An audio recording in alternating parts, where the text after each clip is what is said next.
ना आईचा गर्भ, ना जन्माची प्रक्रिया, तरीही एक मुलगा जन्माला आला, जो पुढे जाऊन एक महान योगी बनला.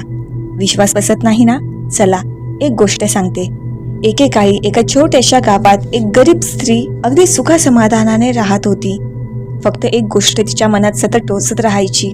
तिला मूल बाळ होत नव्हतं. ती रोज देवाला प्रार्थना करायची, देवा मला एक लेकरू दे. एक दिवस त्या गावात एक महान योगी आले. त्यांचं नाव होतं मच्छिंद्रनाथ. लोक त्यांना नमस्कार करत होते. ती स्त्रीही त्यांच्या पायाशी जाऊन बसली. डोळ्यात पाणी आणून ती म्हणाली, मला मूल हवं आहे स्वामी. मच्छिंद्रनाथ शांतपणे हसले. त्यांनी आपल्या हातातून थोडं भस्म काढलं आणि ते म्हणाले, हे खा, तुला एक पुत्र होईल. पण ती स्त्री गोंधळली. भस्म खाल्ल्याने मूल कसं होईल? तिला विश्वास बसला नाही आणि तिने ते भस्म शांतपणे जाऊन शेणाच्या ढिगाऱ्यात फेकून दिलं. काळ गेला, दिवस गेले, वर्षे लोटली आणि एक दिवस तेच योगी पुन्हा त्या गावात आले. त्यांनी त्या स्त्रीला विचारलं, तुझा मुलगा कुठे आहे?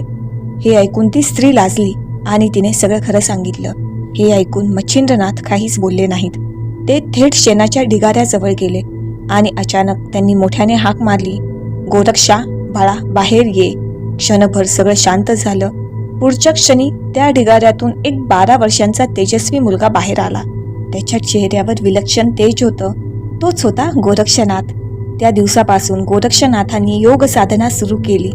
ते पुढे इतके महान झाले की लोक त्यांना महादेवांचा अवतार मानू लागले.